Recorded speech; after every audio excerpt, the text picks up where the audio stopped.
નમસ્કાર. આત્મજ્ઞાનના જિજ્ઞાસુ સર્વ ભાઈ બહેનોનું આ જીવન મુક્તિ ચેનલ ઉપર સ્વાગત છે. અર્જુનને માધ્યમ બનાવીને ભગવાને આપણને સૌને આધ્યાત્મિક જ્ઞાનનો ઉપદેશ કર્યો. આધ્યાત્મિક જ્ઞાન શાના માટે છે? આપણે ભૌતિક જિંદગીમાં સુખી જ છીએ અને આપણને શાંતિ જ છે, પણ એ સુખ અને શાંતિ અનિશ્ચિત છે, અસ્થિર છે, ક્ષણભંગુર છે. અત્યારે સુખ છે, કઈ ક્ષણે દુઃખ આવી જશે એની ભય અને આશંકા હંમેશા રહ્યા કરે છે. જ્યારે આધ્યાત્મિક જ્ઞાન જે ધરાવે છે એ પુરુષ ગમે તેવી સમસ્યાઓ આવે છે, ગમે તેવા દુઃખો આવે છે, પણ એ સ્થિર અને શાંત રહી શકે છે. આપણે બધા ભૌતિક જ્ઞાનો તો ધરાવીએ જ છીએ અને ભૌતિક પદાર્થોની અને ભૌતિક ઘટનાઓની આપણે અનિશ્ચિતતા અને અસ્થિરતા પણ જાણીએ જ છીએ. મને એ નથી સમજાતું કે તમે બધા બુદ્ધિશાળી માણસો છો, વિચારશીલ માણસો છો, તો એટલું તો વિચારો કે તમે ખાલી આ ભૌતિક શરીર નથી કે જે અસ્થિર અને અનિશ્ચિત છે, તમે કોન્શિયસ એન્ટિટી પણ છો. આ લાશરૂપ કે પથ્થરરૂપ આ શરીર એ પથ્થરની જેમ જળ જ વસ્તુ છે. એ લાશરૂપ કે પથ્થરરૂપ શરીરને ચેતનવંતું કરનાર, વિચારનાર, સાંભળનાર, અનુભવો કરનાર એક ચૈતન્ય તત્વો પણ એમાં છે. અને એ ચૈતન્ય તત્વ શરીરનું કોઈ ભાગ નથી કે કોઈ કાર્ય નથી કે શરીરનો ગુણ નથી. ચૈતન્ય તત્વ મટીરિયલ પદાર્થથી સંપૂર્ણ ભિન્ન અને અસંગ છે. ચૈતન્ય નિરાકાર નિર્ગુણ છે, જ્યારે મેટર સવિકાર છે. તો તમને એવો કેમ વિચાર નથી આવતો કે હું ભૌતિક જ્ઞાનોના પ્રત્યે જેટલી જિજ્ઞાસા ધરાવું છું એટલું મારા એક બીજા પાસાની આધ્યાત્મિક જ્ઞાન વિશે પણ જિજ્ઞાસા ધરાવું અને આધ્યાત્મિક જ્ઞાન પણ પ્રાપ્ત કરું, આત્મા વિશેનું મારું જ્ઞાન પ્રાપ્ત કરું. હું જીવાત્મા છું, હું આ શરીરમાં આવ્યો હતો ને આ શરીરને છોડીને જતો રહેવાનો છું, પણ તમને તો વિચારાય નથી આવતો. તમે તો સાંભળો છો અને પછી ભૂલી જાઓ છો. સાંભળીને તમે સબસ્ક્રાઈબ પણ કરતા નથી. સબસ્ક્રાઈબ કરો. મારા જેવા ઉત્સાહી માણસોને પણ તમને કંઈક કહેવાનું મન થાય. હું કંઈ મારું નથી કહેવાનો, ભગવદ્ ગીતામાં ભગવાને જે કહ્યું છે અથવા ઉપનિષદમાં ઋષિમુનિઓએ જે કહ્યું છે એ જ કહેવાનો છું. મારી કોઈ આગવી કલ્પના કે તર્કો નથી. તો તમે વિચારો કે મારે આત્મજ્ઞાન પ્રાપ્ત કરવું જ છે. ભગવાને આપણને અર્જુનને માધ્યમ બનાવીને આપણો કલ્યાણ માર્ગ બતાવ્યો જ છે. પ્રયત્ન તો કરી જુઓ, કદાચ ભૌતિક જીવન કરતાં એમાં સુખ શાંતિ વધારે મળે. એક પ્રયત્ન કરવામાં શું જાય છે? તમારે ક્યાં પૈસા ખર્ચવાના છે? જ્ઞાન જ પ્રાપ્ત કરવાનું છે અને હું ફી નથી લેવાનો તમારી પાસેથી. તમારે ખાલી સબસ્ક્રાઈબ ક્લિક કરીને સબસ્ક્રાઈબ કરીને મૂકી દેવાનું છે. તમારા ઉપર નોટિફિકેશન આવે, સાંભળવું હોય તો સાંભળજો, ના સાંભળવું હોય તો વાંધો નહીં. પણ તમે એકવાર સબસ્ક્રાઈબ કરી નોટિફિકેશન મેળવતા થઈ જાઓ, સાંભળતા શીખો. 24 કલાકમાંથી મને 15 મિનિટ આપો. તો અર્જુને આપણા બધા વતીથી પ્રશ્ન કર્યો હતો. અર્જુનનો એકલાનો આ પ્રશ્ન નથી. ભગવાને ભગવદ્ ગીતા બધાને અર્જુનને માધ્યમ બનાવી આપણને બધાને કહી છે. એટલે અર્જુનને જે પ્રશ્ન કર્યો હતો એ આપણા સૌ વતીથી કર્યો હતો કે પ્રભુ આ જીવન છે એમાં ઘણાય પ્રશ્નો આવે છે, ઘણી સમસ્યાઓ આવે છે, ઘણી ચિંતાઓ, ભય, ટેન્શન વગેરે આવે છે. એના માટે તો યુદ્ધનો પ્રસંગ હતો, પણ આપણા માટે તો આખું જીવન જ યુદ્ધ છે. દરેક ક્ષણે ચિંતાઓ છે, દરેક ક્ષણે ભય છે. તો એના માટે મારે કઈ રીતે મુક્ત રહેવું અથવા તો એમનો કઈ રીતે મારે સામનો કરવો, શું અન્ડરસ્ટેન્ડિંગ કેળવવી. કારણ કે અન્ડરસ્ટેન્ડિંગથી પ્રોબ્લેમો સોલ્વ થાય છે. એની જાતે પ્રોબ્લેમ સોલ્વ નથી થતા કે હાંફળા ફાંફળા થવાથી પ્રોબ્લેમ સોલ્વ નથી થતા. અન્ડરસ્ટેન્ડિંગ વિચારથી થાય છે. અને એ પણ વિચારો તમે જ્યારે મહાપુરુષોના વચનો સાંભળ્યા હોય અથવા તો પુસ્તકોનું વાંચન કર્યું હોય, શાસ્ત્રોનું અધ્યયન કર્યું હોય, ત્યારે જ તમને એ જાતના વિચારો પણ આવશે. નહીં તો તમને જે વિચારો આવે છે કે આજે છે તે આ પિક્ચર જોવા જાઉં ને કાલે પેલું બર્ગર ખાવા જાઉં ને પેલા પડોશી જોડે ઊભો રહીને 1 કલાક ગપ્પા મારું. સમાજની વાતો કરું, બીજું શું સૂચશે તમને? જ્યારે તમે રસ જ નથી લેતા આત્મજ્ઞાનમાં, તો ભૌતિક જીવનમાં તો જે છે એ છે જ તમારી સામે. તો આ પ્રોબ્લેમ આપણો બધાનો છે ને એટલા માટે જ અર્જુને આપણા સૌ વતી પ્રશ્ન કર્યો છે કે પ્રભુ મને મારા કલ્યાણ માટેનો માર્ગ બતાવો. એવું નથી કે બધા આવા છે, એવા કેટલાય લોકો છે કે જે સંસારમાં રહે છે, સંસારમાં સફળ થયા છે, પૈસા કમાય છે, બધું કરે છે સંસારમાં રહી, પણ છતાં પણ એમને સંસાર જીવનની કઠિનાઈઓનો અહેસાસ થાય છે. એમને પણ એમ થાય છે કે એવું શું કરું કે જેથી હું આ સફળ તો રહું, પૈસાએ કમાવું, પણ એની જોડે ચિંતા, ભય, ટેન્શન વગેરે ના હોય. એટલે પણ છતાંય મૂંઝાય છે કે મને કોણ માર્ગ બતાવે, મને કોણ કહે. તો ભગવાને અર્જુનને માધ્યમ બનાવીને આપણને બધાને કહ્યું જ છે. આપણે ભગવદ્ ગીતા વાંચવાનો, શાસ્ત્રો વાંચવાનો અભ્યાસ રાખવો જોઈએ, ટેવ પાડવી જોઈએ કે દિવસમાં 15 મિનિટ તો હું એ ટેવ એ કરીને જ રહીશ. આવા લોકોને ભગવાન માર્ગ બતાવે છે.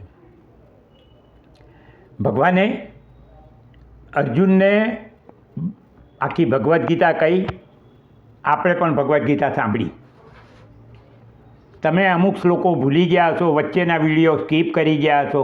જો તમને એમ થાય કે મારે આખી ભગવદ્ ગીતા સરળ શબ્દોમાં સમજવી છે, સંસ્કૃતના શ્લોકોથી નહીં, કે અનુવાદથી નહીં, કે ભાષાંતરથી નહીં, મારે આવી તળપદી ભાષામાં કોઈ મને સામે બેસીને વાતો કરતો હોય, મારે કોઈ પ્રવચન કરતા પાસે નથી જવું કે જે મને એમ કહે કે મોહ માયા છોડો, પોતે મોહ માયા લઈને બેઠો હોય ને આપણને કહે છે કે છોડો. હું મોહ માયા છોડવાનું કહેતો નથી. મોહ તો તમારો આપોઆપ દૂર થઈ જશે જ્યારે તમારા વિચારો શુદ્ધ થશે, શાસ્ત્રીય વિચારો થશે ત્યારે. મોહ એની જાતે જતો રહેશે, એને છોડવાનો નથી. માયા પણ એની જાતે જતી રહેવાની છે, કારણ કે એવું કહેવાય છે કે માયા જ્ઞાનના પ્રકાશમાં અદ્રશ્ય થઈ જાય છે. તો તમે આત્મજ્ઞાનની પ્રાપ્તિ કરો, વિચારોથી પ્રાપ્ત થશે, કોઈ શારીરિક ક્રિયાઓથી નહીં થાય. તો ભગવાને જે માર્ગ બતાવ્યો છે એ આપણા કલ્યાણ માટેનો માર્ગ છે. ભગવાનને હવે જિજ્ઞાસા થાય છે કે મેં આટલું બધું કહ્યું અર્જુનને. એણે મને પ્રશ્ન એ પૂછ્યો હતો કે હે પ્રભુ, હું મૂંઝાઈ ગયો છું, હું યુદ્ધ કરું કે યુદ્ધ ના કરું. હવે રણના મેદાનમાં આવી ગયો છે, યુદ્ધના મેદાનમાં આવી ગયો છે, પાછો પરત તો કાયર પુરુષ ગણાય, ક્ષત્રિય છે ને કાયર પુરુષ, અને એની તો નામના ને કીર્તિ પણ ઘણી હતી, શ્રેષ્ઠ ધુરંધર તરીકે, બાણાવાડી તરીકે. હવે એ પાછો પણ નથી ફરી શકે, પણ પાછું એને પ્રોબ્લેમ થયો છે, હું જઈ ગયો છે, ગળમથલમાં છે કે મારે શું કરવું જોઈએ ને શું ના કરવું જોઈએ. આપણા જીવનમાં આવે છે એ રીતે જ. તો ભગવાને એને આ બધું કહ્યું અને હવે ભગવાનને જિજ્ઞાસા થાય છે. એટલે ભગવાન અર્જુનને પૂછે છે. અર્જુનને પૂછે છે એટલે તમે સમજી ગયા છો કે આપણને સૌને પૂછે છે. અર્જુન તો સળંગ 1 થી 18 અધ્યાય સુધી સાંભળ્યું હતું. તમે આમાંના કેટલાક વિડીયો સ્કીપ કરી ગયા છો, મને ખબર છે. તમને જો ઈચ્છા થાય તો તમે 1 નંબરથી શરૂ કરી શકો છો. આ 265મો વિડીયો છે. તો ભગવાન હવે અર્જુનને પ્રશ્ન પૂછે છે. અર્જુનને શું પ્રશ્ન પૂછે છે? હે અર્જુન, મેં તને જે કહ્યું એ તે બરાબર સાંભળ્યું? ધ્યાનથી સાંભળ્યું? સાંભળ્યું ખાલી નહીં, ધ્યાનથી સાંભળ્યું? કારણ કે જેનું ધ્યાન ના હોય ને એ સાંભળે તો પણ ન સાંભળ્યા બરાબર જ છે. આપણું જેમ કે આપણે કોઈ જગ્યાએથી પસાર થઈ જઈએ છીએ અને અવાજ આવે છે, પણ આપણે જો એ તરફ આપણું ધ્યાન ના હોય તો આપણે નથી સાંભળતા. અથવા તો 2 જણા વાતો કરતા હોય ને આપણને રસ ના પડતો હોય તો એ આપણે ધ્યાનથી નથી સાંભળતા. ધ્યાનથી ના સાંભળીએ એ યાદ નથી રહેતું. એટલે અર્જુનને પ્રશ્ન પૂછે તે ધ્યાનથી સાંભળ્યું? હવે સવાલ એ છે કે જો તે ધ્યાનથી સાંભળ્યું તો તને કંઈ ફાયદો કે લાભ દેખાય છે? તે મને પૂછ્યું હતું કે મારા માટે કલ્યાણ માર્ગ કયો છે. મેં તને આખી ભગવદ્ ગીતા કહી, તને કલ્યાણ માર્ગ મળ્યો? તને તું જે દુવિધામાં હતો કે યુદ્ધ કરું કે ના કરું, યુદ્ધ કરું કે ના કરું, તો તારી એ દુવિધા દૂર થઈ? તું દુવિધામાંથી બહાર આવ્યો? તારા અજ્ઞાનથી જન્મેલો તારો મોહ નાશ પામ્યો કે નહીં? કારણ કે એને મોહ હતો કે મારે મારા પિતામાં ભીષ્મને મારવાના, મારે ગુરુ દ્રોણાચાર્યને મારવાના, હું હત્યારો બનીશ, હું પાપી બનીશ. ભગવાન તો પછી સમજાવે જ છે કે આ આત્મા તરીકે તું કોઈને હણતો પણ નથી ને હણાતો પણ નથી. આ બધા તો પહેલેથી મૃત્યુને આધીન છે, મારા મોઢામાં પ્રવેશી ચૂકેલા છે. તું તો ખાલી નિમિત્ત જ બનવાનો છું. તારે કશું કરવાનું નથી, કરવાનું તો બધું હું જ છું. તું ખાલી ફોકટ કરતા ભોગતા ના બન. તો આ પ્રશ્નો પૂછે, આ બધા પ્રશ્નો આપણને લાગુ પડે છે. જો આપણે ભગવદ્ ગીતા સાંભળીએ તો આપણને કોઈ આ જ પ્રશ્નો પૂછવાનું છે કે તને કંઈ ફાયદો દેખાય છે કે નહીં. તો ભૌતિક જગતની જે સમસ્યાઓ છે એ ઉકેલવા માટે તો આપણી જોડે હજારો માણસો છે. વણ માગી સલાહ આપવા માટે તો આપણી જોડે ઊભા જ છે. અને કદાચ આપણી સગા સંબંધી કે આપણા મિત્ર કે જે આપણા સ્નેહી છે એ લોકો આપણને સલાહ આપે પણ છે, સાચા હૃદયથી પણ સલાહ આપે છે. પછી એમની બુદ્ધિ અનુસાર જ સલાહ આપી શકશે આપણને. જ્યારે ભગવાને જે આપણને સલાહ આપી છે એ શ્રેષ્ઠતમ સલાહ છે, અને એ સલાહ ફક્ત ભગવાન જ આપી શકે છે, બીજું કોઈ નહીં. તમે ભગવદ્ ગીતા વાંચવાની ટેવ પાડો, દૂર ના થઈ જાઓ, એન્ટરટેનમેન્ટમાં આખો દિવસ ના બગાડી નાખો.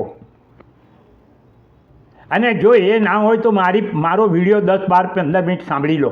દિવસની મને 15 મિનિટ આપો, હું તમને આત્મજ્ઞાન કરાવી રહીશ. બધા શાસ્ત્રો હિન્દુમાં, ઉપનિષદો, યોગ વશિષ્ઠ, અષ્ટાવક્ર ગીતા, જે તમે કહેશો એ હું બધું કંઈ સંભળાવીશ. મને 4-5 હજાર કમિટેડ શ્રોતા મળશે તો જ મને કહેવાનો ઉત્સાહ વધશે. હું આળસુ નહીં બની જાઉં.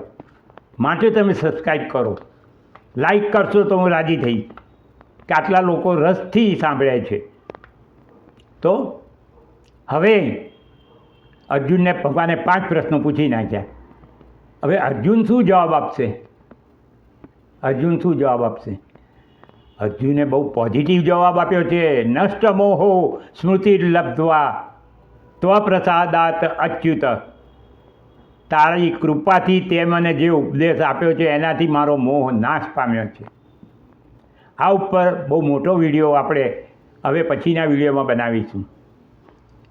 મારા ભાઈઓ બહેનો, ફરીથી એકવાર વિનંતી કરું છું કે હું કોઈ પ્રવચન કરતા કે મહાત્મા કે સાધુ બાબા તરીકે નહીં, તમારી જેમ સંસારી માણસ છું. મારે બી છોકરાય છે ને એમના છોકરાય છે ને એમનાય કામો કરું છું, બધું કરું છું. પત્નીને દવાખાને પણ લઈ જઈને આવ્યો છું, પણ છતાં પણ પાછો અહીં બેઠો છું. તમે પણ એ રીતે દિવસની 12-15 મિનિટ ફાળવો અને આત્મજ્ઞાનની પ્રાપ્તિની જિજ્ઞાસા કરો. તો આપણે નવા વિડીયોમાં મળીએ. ત્યાં સુધી મારા નમસ્કાર.